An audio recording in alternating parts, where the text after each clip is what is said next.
אני מתכבדת להזמין את פרופסור מאיר אריאל מהפקולטה להנדסה, ששקל את בנו דן לשאת דברים.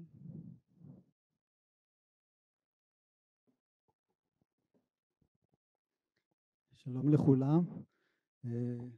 אתמול כשפנו אליי היססתי כי אני בוכה בכל שעה עגולה, אבל עכשיו 11:05 יש לי 55 דקות לבכי הבא, אז אני חושב שאפשר להשלים כמה מילים על דן. דן היה בננו החמישי, הצעיר. לא פשוט לגדול במשפחה שלנו, כולם הישגיים, כולם בעלי תארים, שני הילדים הגדולים רופאים, מקומות 3 ו4 גם בוגרי אוניברסיטת תל אביב. כשיצאתם מפה שמעתי דיבורים, אחד הילדים מדבר על פונקציות דיראק, הסתבר שזה בדיוק הוא בשלב ההגנה על התזה במכון ויצמן. ודן היה שונה מכולם. האחים שלו אהבו לקרוא לו ארס קטן, אבל אני חשבתי שזה קצת מעליב, ופרח בר נראה שזה יותר מתאים, יותר מאפיין אותו. סיים שירות צבאי, קרבי כמו יתר אחיו, נסע לדרום אמריקה, חזר לפני חודשיים ונסע למסיבת הטבע, נרשם ללימודים כמובן, חזר למסיבת הטבע ב7 לאוקטובר עם 3 חברים, דן, עומר ורון.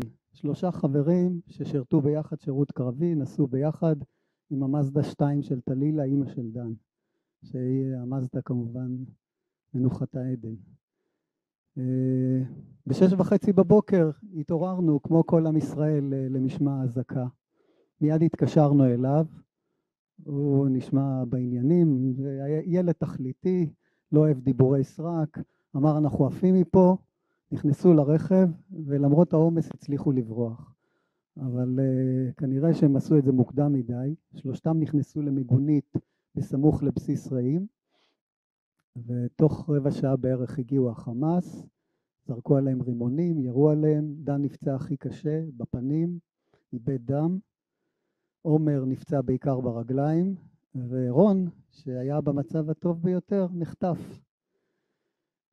אז זהו, זה מה שידענו, ידענו את זה בדיעבד, אבל התחלנו להתקשר אליו החל מ7 בבוקר, הטלפון לא צלצל, וזה נתן לנו קצת תקווה, ייתכן שהוא נמצא במקום ממוסך, ממוגן.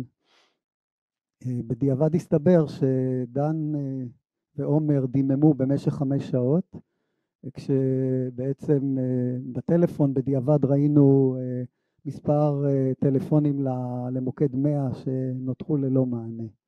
5 שעות הם ישבו כאן במקום שלכאורה נראה בטוח, ובשעה 12 האחיות חזרו בחזרה וחיסלו אותו. בידיים הפעם, כבר כדורים לא נותרו להם. דן היה כבר כנראה במצב לא כל כך בהכרה. עומר אמר לו תעמיד פני מת ונשכב עם הפנים לקרקע, אבל כנראה שדן זז, הם גילו שהוא בחיים, ומה שקרה אחר כך זה שמענו על פי העדות של עומר, כאמור בדיעבד. בשעה 12:30 קיבלנו טלפון מעומר שהיה מאושפז בבית חולים סורוקה, והתעודדנו. הוא בין השורות, אפשר היה להבין שהמצב לא מזהיר, הוא גם לא ידע בדיוק, הוא אמר פונה איתי לבית חולים, והיו איתי חיילים, והם ככל הנראה פינו גם את דן. אז כפי שאמרתי, אנחנו 2 ילדים שעובדים בבתי חולים, התפרסנו כל המשפחה על כל בתי החולים בארץ, אני נסעתי דרומה, לאשדוד ולברזילי, אחרים נסעו לסורוקה,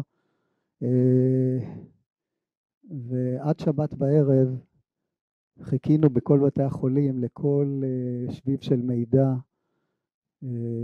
הגיעו אלמונים, אבל אין באמת דבר כזה אלמונים. אלמונים הם לדקות ספורות, כל הילדים הסתובבו עם טלפונים בכיסים ועם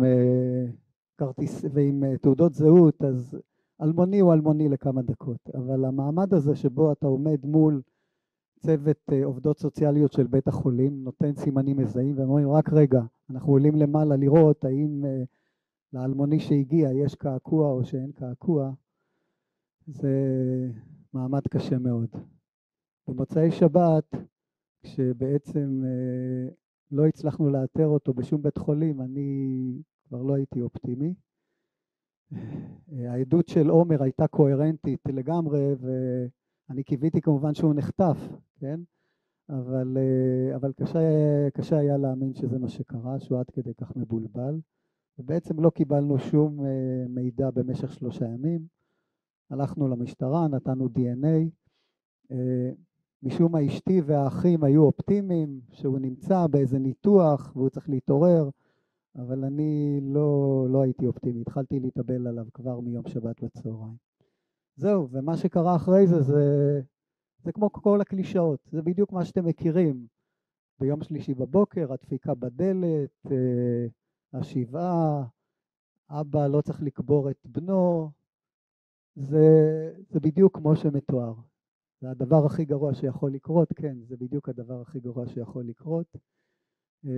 30 יום חלפו, האם הצער מתקהה? לא מתקהה, רק מתחדד. אבל באופן קצת מוזר, כולנו חזרנו לעבודה, אני חזרתי לעבודה, אשתי חזרה לעבודה, הילדים חזרו לעבוד. מתנדבים באקספו, ממיינים ביגוד לעוטף עזה, תומכים במשפחות אחרות. אני צריך לכתוב את ההרצאות לסמסטר הקרוב, תוכניות מופ, אז מסתבר שאין לי שום בעיה להתרכז, אני רק חזרתי יותר נחוש ויותר ממוקד, וככה גם כל בני המשפחה. 50 דקות עובדים ממוקד ו10 דקות בוכים, זה סוג של מתווה הוראה חדש, שאין בעיה להמשיך בו שנים. אז זהו, עוקבים אחרי החדשות, שומעים את כל השטויות שהפוליטיקאים אומרים, פצצות אטום וכן הלאה. מתעצבנים מכל דבר.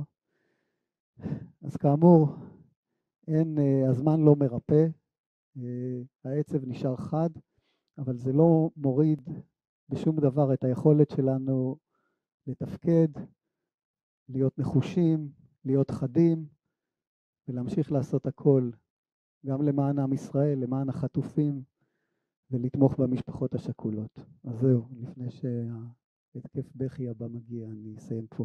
תודה.